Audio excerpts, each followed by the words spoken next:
Hello, good people of YouTube. Mountbatten here, and today we're going to discuss a topic that came up in the comment section of yesterday's video that I just want to elaborate on. And the Musashi, of course, got mentioned, as I did mention it in the video. As I said, the Musashi is a great ship, but Jean Bar, in my opinion, is the better buy, and plus you can't even get Musashi right now anyway. And that got me thinking about some of the better premium ships that I have, and that people usually agree that these ships are really good. And what I came up with, in my opinion at least, is that it is much better to have an up-tiered premium rather than a down-tiered premium. So what that means is that it's better to have a ship that, let's use the Jean Bar for example. The Jean Bar is a Richelieu. It's a Richelieu up to tier 9 with its stats tweaked. And that, in my opinion, is a much better premium. Not just the Jean Bar, but any ship that gets up-tiered and tweaked a bit, in my opinion, for the ones that I can think of, that I know of, that I've played, those are usually the better premiums rather than the ones that get down-tiered. And I am thinking mostly along the lines of battleships. There are a couple of really good down-tiered premiums that I know of. For example, the Kids, a Fletcher, down to tier 8. They ripped one of its torpedo tubes off, but replaced it with AA. And it is the not the Benhams, the what's the tier 8 American destroyer? Whatever it is. It does have those torpedoes rather than the Fletcher torpedoes, and a rather long reload time as well. But overall, the Kid isn't really a torpedo boat, and nor is really any of the American line anyway.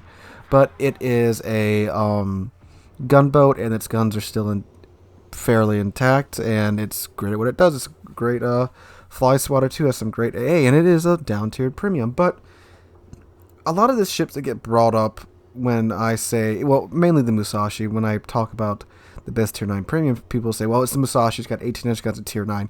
That's your best bet right there.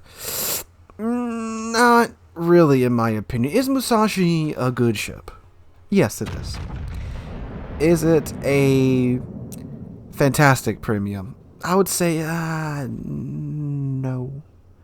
And just in the Musashi's case, and I said this again way back in the day when I was talking about the Musashi, when I reviewed it, like, way back in the day, way back, like 1,000 subscribers way back. Is it a good ship? Yes, but the bottom line is you can get a Yamato for free and spend the money that you would have spent converting free XP, because back in the day Musashi was for free XP. Spend the money you would have spent converting all that XP over to free XP, depending upon how much free XP you had. You easily could have just free XP'd to the Yami and bought the premium camo for the Yami, and then boom, you have a much better ship with much more accurate guns and much more secondaries and AA. And does the Yami have awesome AA? No, but it's a lot better than the Musashi's AA, which is pretty much non-existent. So, yeah.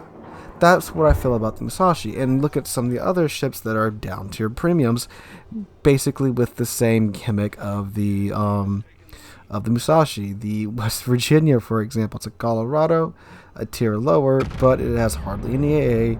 Has so it's a much more harsh down neutering than the Musashi got. Has much less AA, doesn't get the torpedo protection that the Colorado does.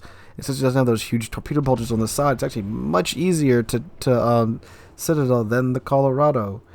And oh god, what's the down-tiered Japanese ship? The Ashitaka, I think it is. Same thing there. Down-tiered, less armor, less AA, and it's not all that fantastic. Yes, the guns are very large for their tier, but you have to give up a lot to get those guns at that tier. And all these ships are sold on the premise of you get bigger guns at a lower tier, so you can just laugh and delete everything. And this does mostly happen to battleships, so take that with a grain of salt. Again, with cruisers and destroyers, it's easier to down tier them because they get their damage mostly through DPM and starting fires and things like that. So it's not that great of a deal, especially nowadays with a new matchmaker, where it's striving to match you with ships of your tier, to where the Musashi doesn't get to see tier 7 games as much as it used to. And same with the West Virginia and other ships. And you had to rely on that to really, kind of laugh and get your gimmick out of your ship. But you can't really do that anymore. And plus, carriers are more prevalent now than when the Musashi came out, obviously. So, yeah, have fun with that. Even some lower tier carriers can still have their way with Musashi.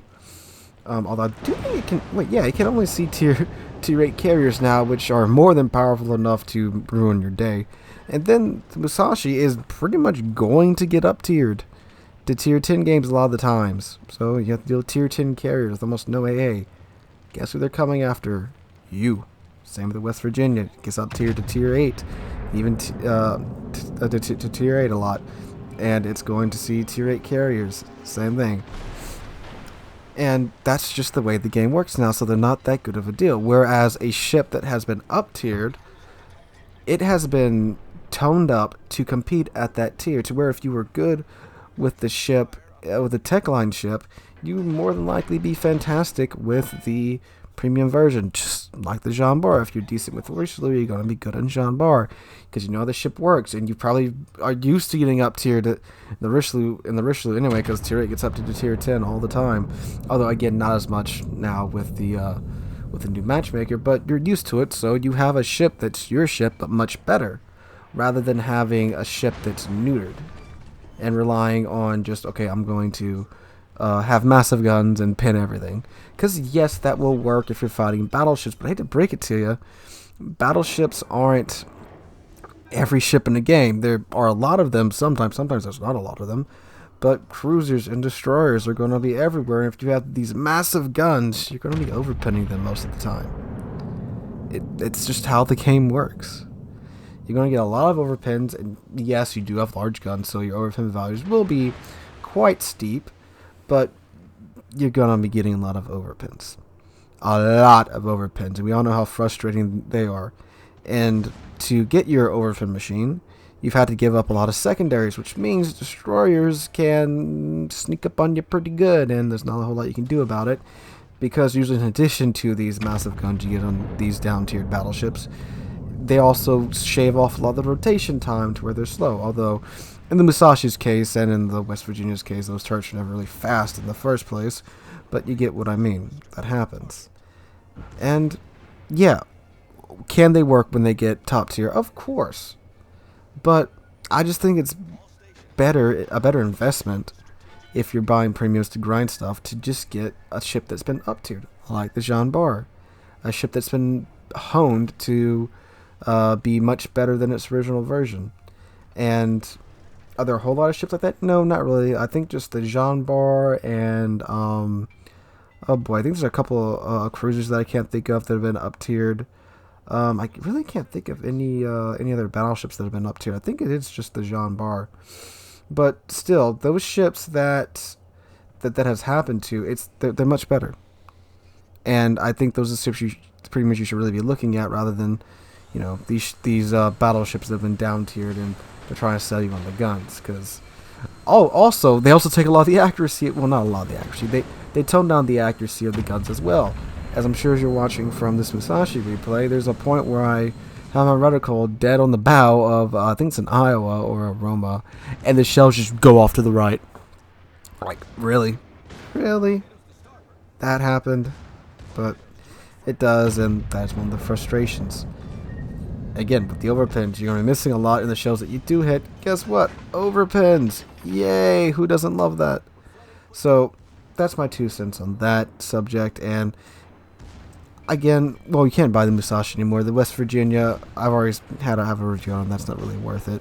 I do think they should just go ahead and do the refit West Virginia, and then if they have to put it at tier 8. With the level of advancements that ship would have, it does belong at tier 8. And, I mean, they just keep saying, oh, we can't put it there because the speed isn't going to be high enough to compete at tier 8. Increase the speed by a couple knots. Say, oh, they gave it an improved power plant. it doesn't seem like Wargaming has been caring too much about historical accuracy with some of the ships that they've been introducing recently, but I say, heck, screw it. Just give it a 23 knot top speed. That would be enough to compete with tier 8. I mean, I don't think they should give it like a 28 knot top speed or anything like that. It's like 23 or 24, something like that. And I think that could work. And that'd be another good ship that's been up tiered. Although getting up tiered to tier 10 would kind of suck. But I mean, hey, I think it'd be worth it with for the West Virginia. Alright guys, again, that's my thoughts on that subject. If you enjoyed the video, drop a like, leave a comment, and subscribe. We are on our way to 8,000 subscribers. Thanks to you guys, we blew past 7,000. We're well on our way to 8,000 now. Thank you guys for watching. Hope you're having a wonderful Friday. Hope you come join me out on stream tonight. I should be streaming on Twitch again. I will put a video up here when that does happen with a link to the Twitch. Alright guys, thank you for watching. Hope to catch all of you guys in the next one.